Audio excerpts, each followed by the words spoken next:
Hi, I'm Elizabeth Cantey. Welcome to another episode of Living Enlightened Every Day. Today we are exploring yet another idea of surrender. That is surrendering that false sense of separation, the ego, and living from the self.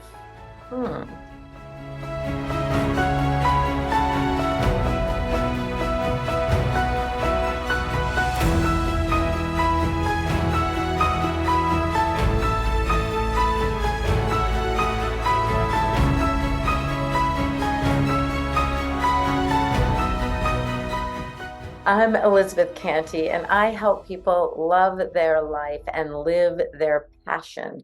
It's what I'm passionate about. And today we're exploring another aspect of surrender, which is surrendering the ego or that false sense of separation so that we can live from inspiration and enthusiasm. I invite you, as you listen to this video or watch it, that you just take a moment to tune in to yourself and see, just ask yourself, how am I being? Who am I being? Are you being open to new ideas?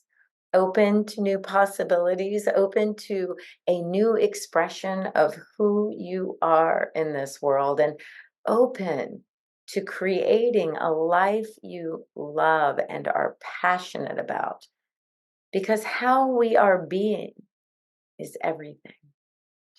I just wanted to talk about this last idea of surrender. Well, it won't be the last idea of of surrender, but for now it's another idea of surrender. And that is the idea of surrendering that which the ego wants or desires, as opposed to that which our true self, capital S, or our true nature is here to realize or make real in our lives. We have that which is our true self, our true nature. I talk about it all the time from that enlightened perspective. It is oneness and wholeness. It is being one with one, whole with the whole, perfect and complete always, under any condition, in every moment, in any moment. It is self-realized always. And then there is that which is our ego. Ramana Maharshi called it the I thought, or the self concept, the personhood. It is that which identifies itself with the mind and the body and circumstances and memories and history, and through everything through the senses is how it knows itself. So the ego, and I talk about this in my book, the ego is not a thing unto itself. It's not a real thing. It's not this part of us that we could find or scoop up or cut out. It's a collection of thoughts, beliefs, and ideas that we, as feeling ourselves in a time-space continuum in a human body, have accumulated through our parents, our religion, our culture, our society. And it tells us that we are separate. It is informed through our senses, which are the body, of course, and all that it can realize is that we are separate.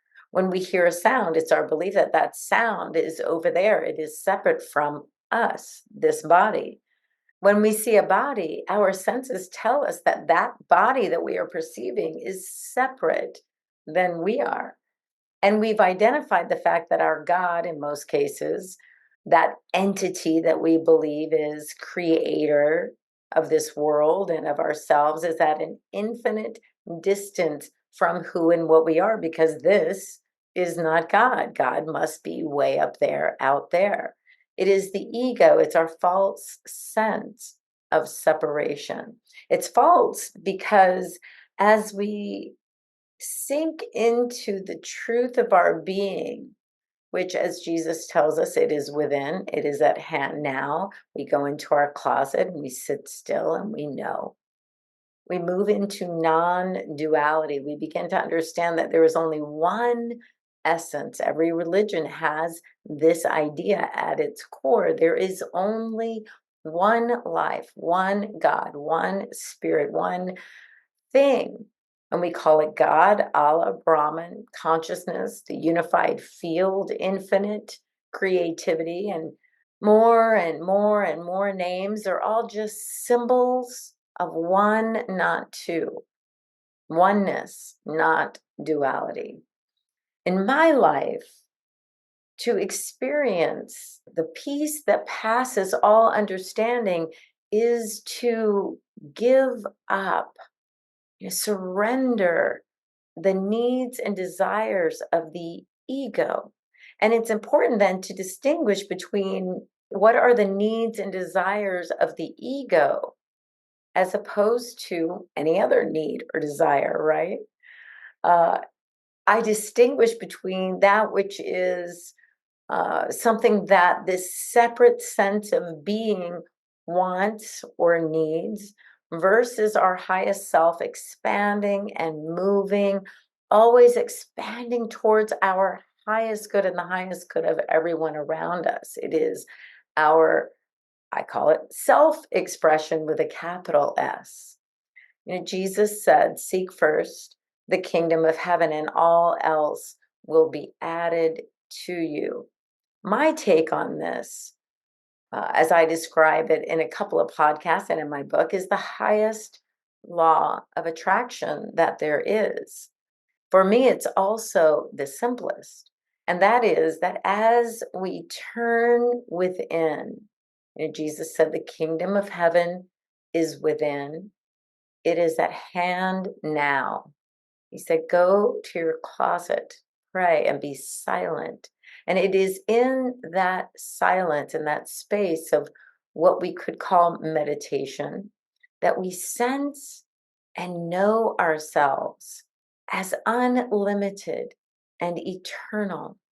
We are whole, perfect, and complete. As we rest in that silence, we realize that there is nothing else, nothing other than. There is a moment of eternal, timeless perfection.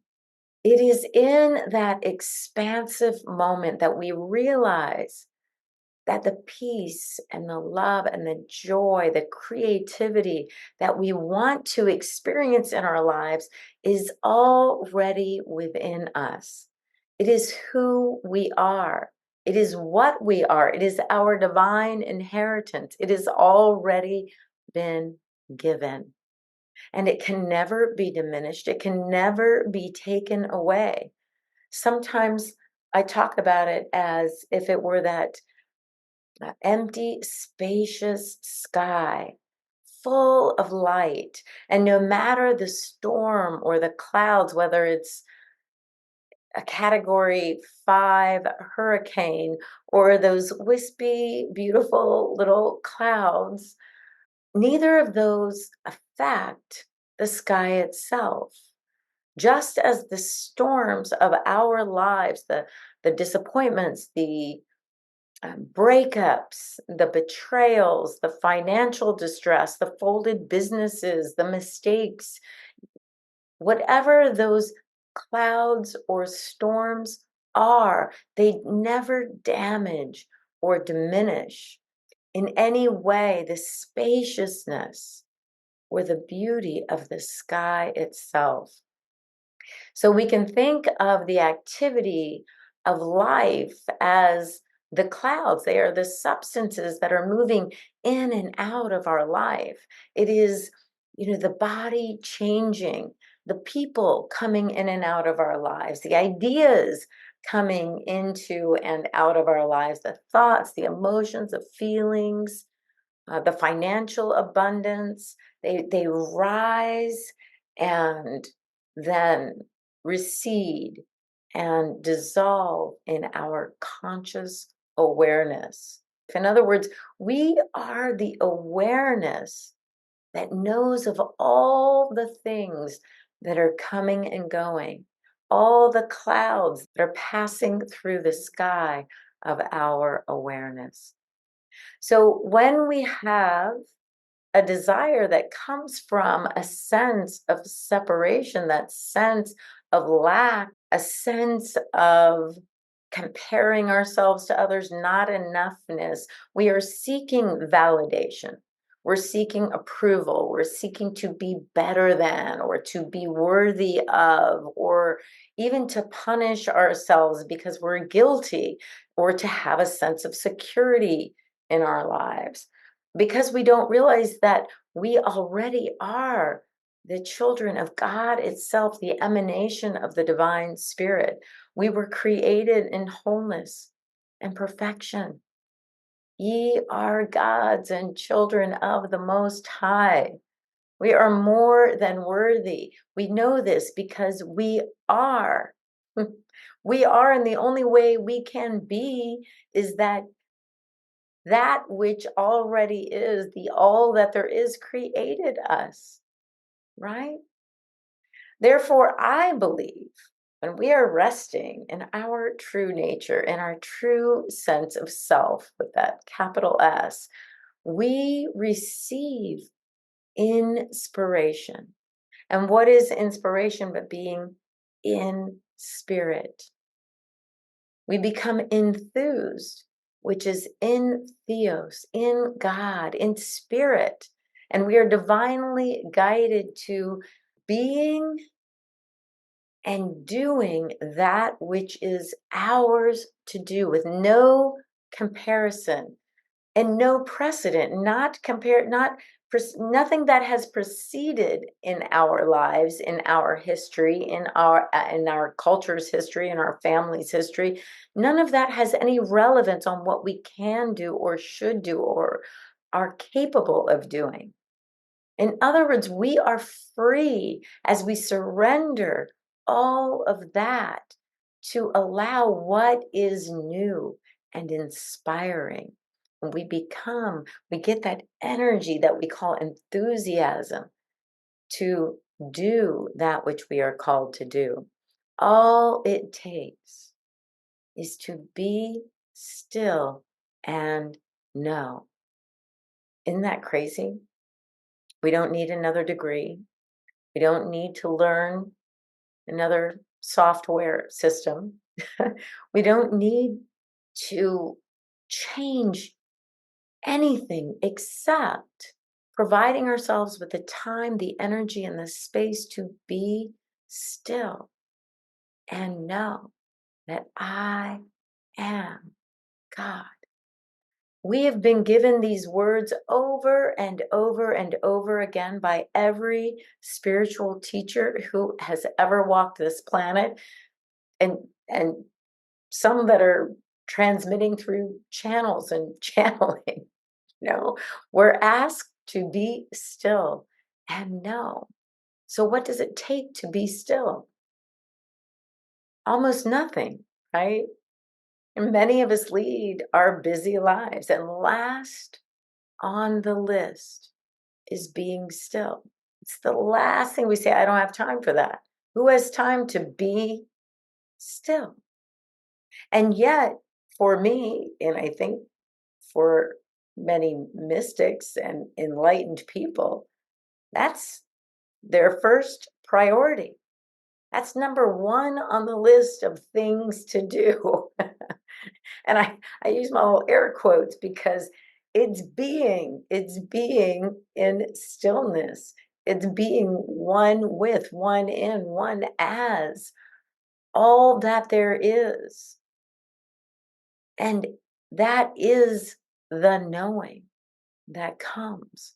It is from this sense of no thingness, no history, no past, no thought, no beliefs, no concepts, no ideas, freedom, surrendering to that space that timeless, spaceless, emptiness, fullness, paradoxical. I have no other word but space, beingness, presence. It is first and foremost. I think because of our conditioning, because of our culture in particular, because of our families, because of all that we were taught to do in school is to do and to do a lot and to always be doing, accomplishing, beginning, fixing, and ending things. But I believe with all my heart, and I have experienced this personally in my life, that being still and knowing the truth of who I am guides and directs me more fully, more completely, more easily, and effortlessly to my highest good. I surrender. I surrender that constant conditioning of the ego that tells me I have to do this, work hard, get the degree, work hard, get married, have 2.4 kids and a dog and a white picket fence, and work hard. Take 2-week vacations every year, work hard for 50 years so that I can retire and then relax and have fun. I mean, most inspirational stories that I hear that are meaningful to me are stories of people who have listened to their heart and against the conditioning of their head, who have fulfilled their dreams, because it is in living their dreams, loving their life and living their passion, that they are happy regardless of how the world judges their circumstances. But let's face it, when we see happy people, we all want that. I've never met anyone who says, I don't want any more happiness in my life. I don't want any more joy. I don't want any more peace. I don't want any more health. I don't want any more creativity. I don't want any more love in my life. I've never met that person. Have you?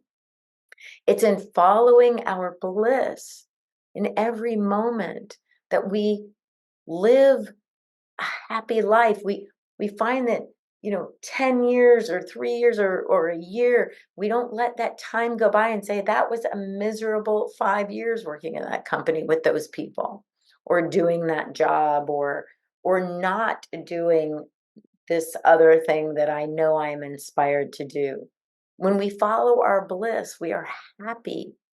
When we surrender all the ideas of what we should do, what we must do, what we have to do, what is expected of us to do, then we are free, free, free, free to be who we were always meant to be, this unique and creative, happy, joyful, peaceful, loving person.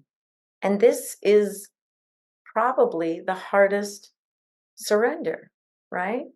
Because everywhere we look in our society, it's still telling us to follow this formula. And if we follow this formula, one day we'll be happy.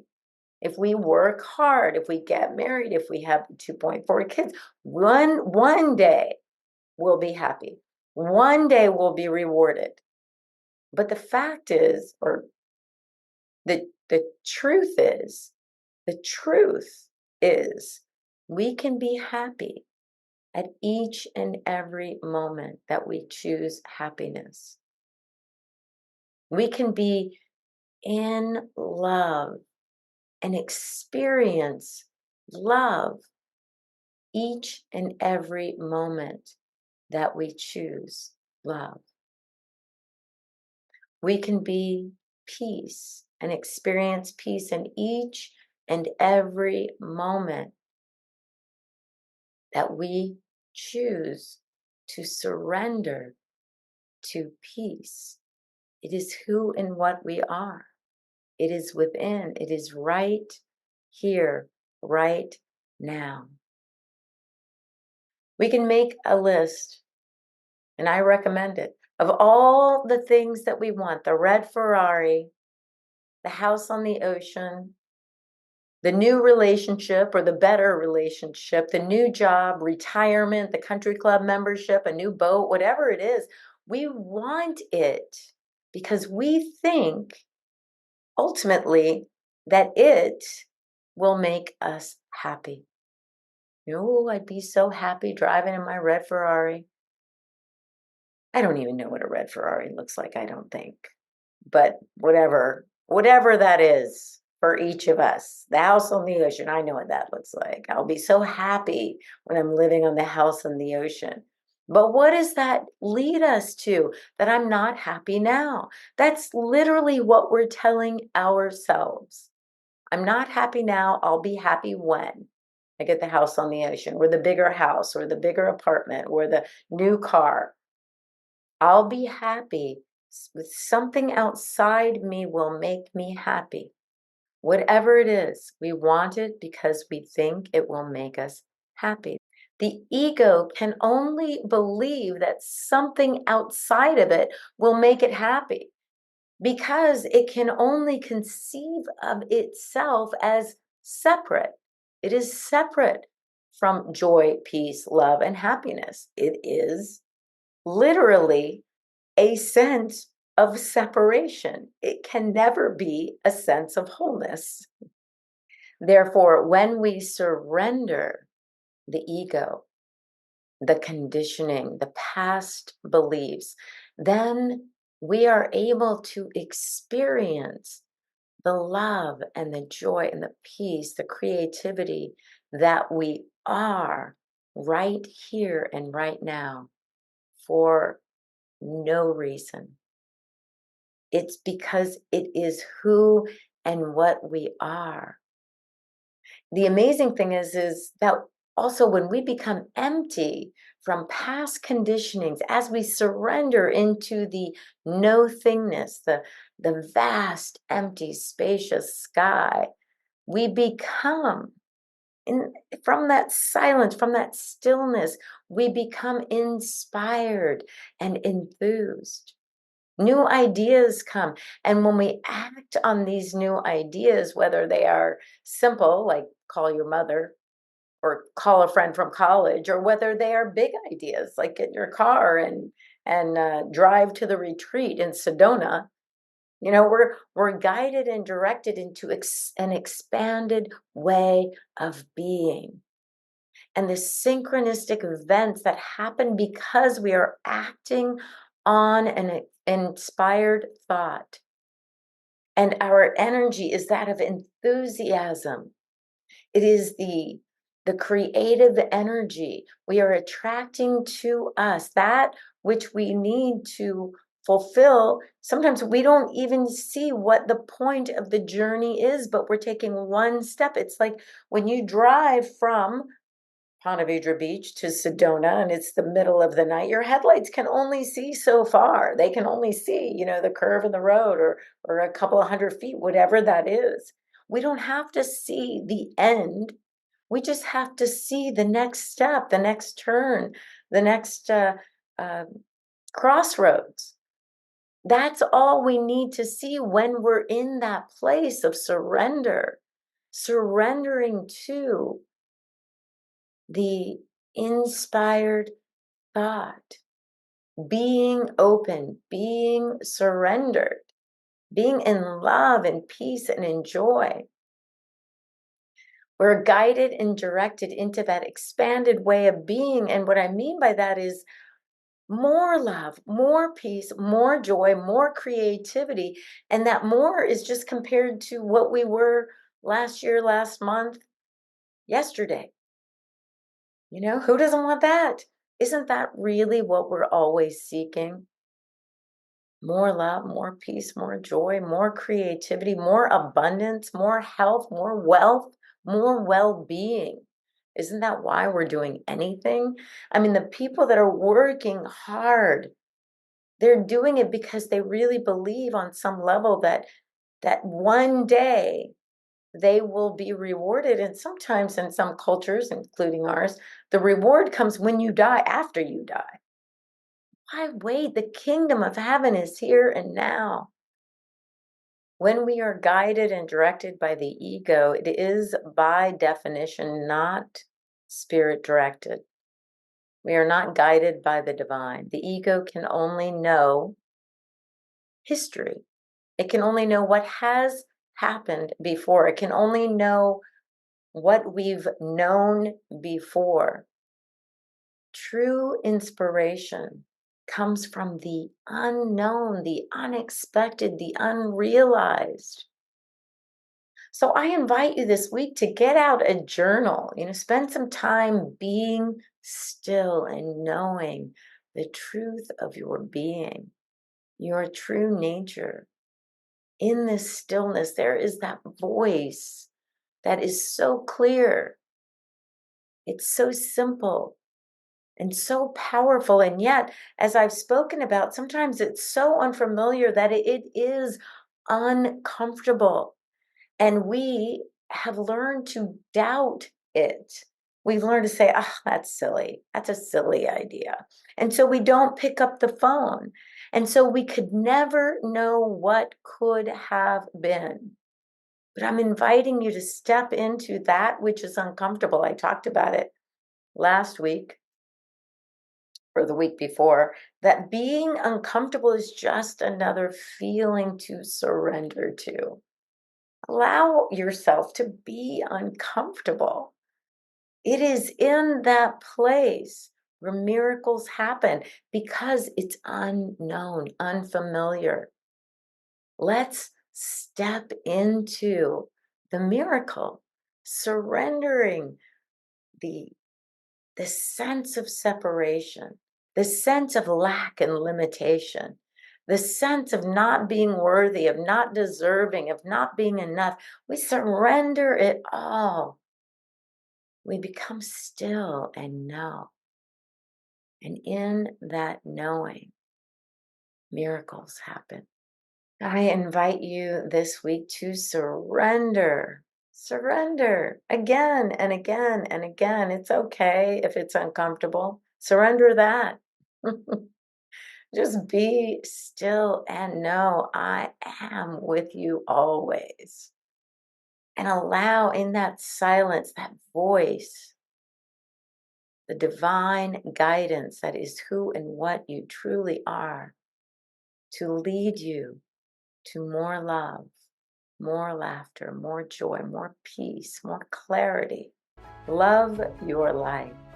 Live your passion.